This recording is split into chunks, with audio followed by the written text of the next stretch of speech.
ನೀ ಯುದ್ಧಕ್ಕೆ ಕರೆದಂತಹ ಕಾಲದಲ್ಲಿ ನಾ ಸಾಮಾನ್ಯನಿದ್ದೇನೆ ಎನ್ನುವ ಹಾಗೆ ಆಡಿದ್ದು ಹೌದು.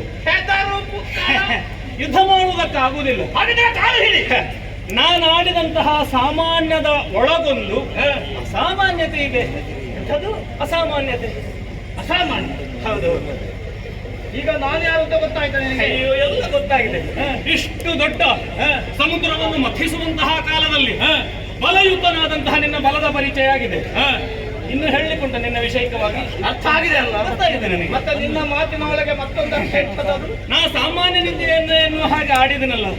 ಅಸಾಮಾನ್ಯತೆ ಏನು ಅದನ್ನು ನಾನು ಈಗ ಹೇಳದೆ ಹೋದ್ರೆ ನಾನೇ ಕಗ್ಗಂಟಿಗೆ ಸಿಲುಕು ಬಿಡ್ತೇನೆ. ಏನದು ನಿನ್ನಲ್ಲಿರುವ ಅಸಾಮಾನ್ಯತೆ? ನನ್ನ ಪಾದ ಹಿಡಿ ಎನ್ನುವ ಹಾಗೆ ನೀ ಕೇಳಿದೆ.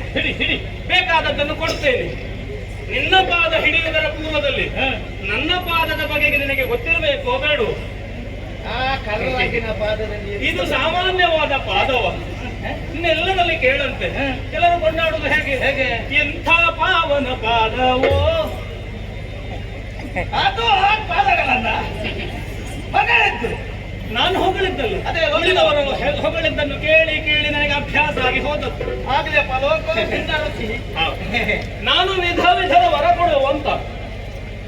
ನಾನು ವರಪ್ರದ.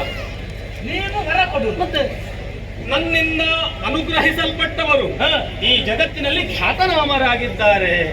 ನನ್ನ ಅನುಗ್ರಹಕ್ಕೆ ಸದಾ ಕಾತರರಾಗಿರುವವರಾಗಿದ್ದಾರೆ. ನನ್ನ ಅನುಗ್ರಹ ವಿಶೇಷದಿಂದಲೇ ಇಲ್ಲಿ ನಡೆಯುತ್ತಾ ಇರುವುದು ಸಮುದ್ರ ಮಥನ. ಬಗೆ ಬಗೆಯ ವರ ಕೊಡುವಂತಹ ದೇವ ನಾನು.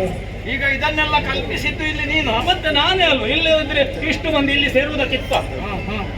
ಕಣ್ಣು ಬಾಯಿ ಬಿಟ್ಟು ನೋಡ್ತಾ ಇರುವುದು ಯಾವ ಕಾರಣದಿಂದ? ನಾನೇ ಅಲ್ವ ಕರೆದದ್ದು.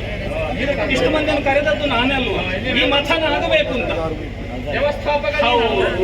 ಹಾಗಾಗಿ ನಿನ್ನಲ್ಲಿ ನಾವು ಬೇಡುವುದಲ್ಲ, ನಿನಗೆ ಮುಗಿದು ಕೊಡುವಷ್ಟು ನನ್ನಲ್ಲುಂಟು. ಹಾಗಾಗಿ ಕೈ ಜೋಡಿಸಿ ಬೆನ್ನು ಬಾಗಿಸಿ ನನ್ನ ಪುನೀತ ಪಾದಕ್ಕೆ ಬಿದ್ದು ಬೇಡಿದೆ ಅಂತಾದ್ರೆ ತಕ್ಷಣ ಬರ್ತೇನೆ. ವಾಲಿ ಬಡದ್ರೆ ಉಂಟಲ್ಲ, ನನ್ನ ಶೇಷವು ಉಳಿಲಿಕ್ಕಿಲ್ಲ. ಈ ಲೋಕದಲ್ಲಿ ಕೊಡ್ತೇನೆ ಅಂತ ಹೇಳುವವರು ಇಲ್ಲ. ಕೊಡ್ತೇನೆ ಅಂತ ಹೇಳಿದ ತಕ್ಷಣ ತಗೊಳ್ಬೇಕು. ಅದಕ್ಕೆ ನಾ ಹೇಳಿದ್ದು. ಎಷ್ಟು ಮಂದಿ ನಿರೀಕ್ಷೆಯಲ್ಲಿದ್ದಾರೆ ಕೊಡ್ತಾರೆ ಅಂತ. ಕೊಡುವುದೇ ಇಲ್ಲ ಅಂತ ನೀನು ನನಗೆ ಕೊಡುವುದು. ಹೌದು, ನನ್ನ ಯೋಗ್ಯತೆಯನ್ನು ನಿಮ್ಮ ಹಣ ಬರಹ ಈಗಾಗಲೇ ಅರ್ಥ ಆಗಿದೆ. ನಮ್ಮಿರುವರ ಬಲ ಏನು ಎನ್ನುವುದು ಈಗಾಗಲೇ ಪ್ರಕಟವಾಗಿದೆ. ನಾನಿನ್ನನ್ನು ಧುರಕ್ಕಾಗಿ ಕರೆದ್ರೆ ನೀನು ಭೀತನಾಗಿ ಹಿಂಜರಿದೆ. ನಾ ಕೊಡುವ ಮಾತ್ರ ನನಗೆ ಹೆದರಿಕೆ ಉಂಟು, ಆದ್ರೆ ಕೊಡುವುದರಲ್ಲಿ ಹೆದರಿಕೆ ಇಲ್ಲ. ಬೇಕಾದಷ್ಟು ನೀನು ಬಾಯಲ್ಲಿ ಬಹಳ ಬಾಯಿ ಮಾಡುತ್ತಾನೆ. ಏನು ನಿನ್ನಲ್ಲಿ ಪಡೆಯುವುದಕ್ಕಿರುವವನಲ್ಲ ವಾಲಿ. ವಾಲಿಯ ಯೋಗ್ಯತೆ ಏನು, ನನ್ನದ್ದಾದಂತಹ ಬಲವಂತಿಕೆ ಏನು? ಹಾಗಾಗಿ ಕೇಳ್ತಾ ಇದ್ದೇನೆ.